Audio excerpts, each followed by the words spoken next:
Good morning. Welcome. You are on the cutting edge. Happy April Fools. Happy birthday to my dad. You are not a fool. And let's get right to the news. Joe Biden just made a total fool of himself. This was just a day after the horrific shooting of 3 adults and 3 children at the Covenant Christian School in Nashville, Tennessee. And Joe Biden was apparently supposed to come out and make a statement about it, and instead spent 2 minutes doing stand-up joking about his name and his relationship to his wife and the fact that he loves chocolate chip ice cream. 81 million votes, right. From Newsweek, Joe Biden's hot mic moment while visiting a factory has been viewed 3 million times. Again, this was, I believe, after the shooting, and Joe Biden was visiting a factory.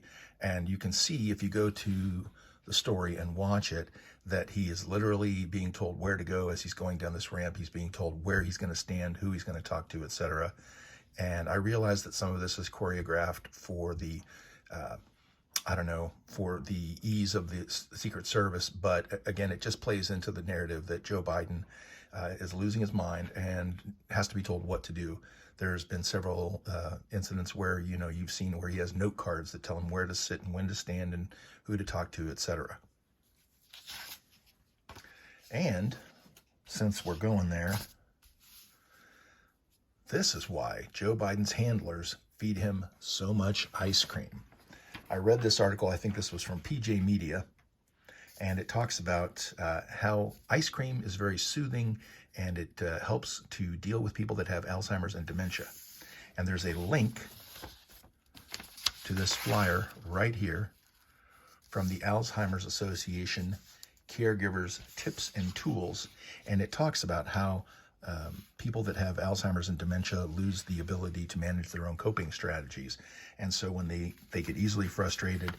So for example, you remember that Jen Psaki said that Joe Biden doesn't get anything done before 9 o'clock in the morning, right? And also you've seen instances where Joe Biden is yelling for no reason during his speeches, or when Biden has to be told where to stand, when to sit, who to call on, right? So basically what this says is that ice cream helps people with Alzheimer's and dementia. It soothes them and it helps them manage their frustration level. It says, find out what their favorite flavor is and never run out of ice cream. So we know that Joe Biden has said he has a fridge full of Jenny's chocolate chip ice cream. So that explains a lot. By the way, what's Nancy Pelosi's favorite? Asking for a friend.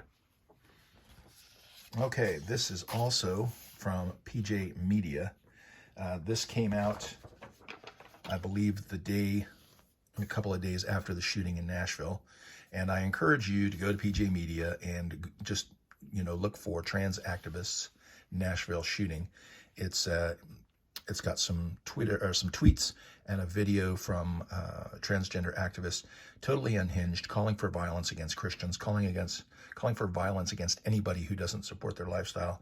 And I encourage you to go and read the story and watch the video, because this is what we're up against, and you need to know what you're dealing with. And while we're on that topic, the Arizona governor, Katie Hobbs, her press secretary, or should I say former press secretary, Jocelyn Berry, tweeted out the day of the shooting a GIF with a woman holding 2 handguns, menacingly approaching people. And the caption read, "Us when we see transphobes." So this is the press secretary for the governor of Arizona promoting more violence and more killing on people who don't accept transgenders or give them a hard time.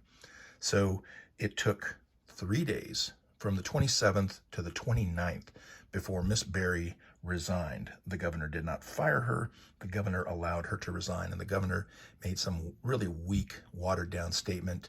Just, we don't condone any kind of violence. Little too late, too little too late, Katie. Lastly, from Fox News, this is a story where Alabama police officers were ambushed. They were shot, and they are currently fighting for their lives. The suspect, I believe, is still at large, and so we don't know what the motive was. But when you defund the police and you demonize the police and you celebrate and give tacit approval to people who commit murder, this is what happens. So I think I've mentioned before, if you've seen some of my other videos, that our church does encourage us to pray on a regular basis, on a daily basis, for the president and for other leaders at the state and local level.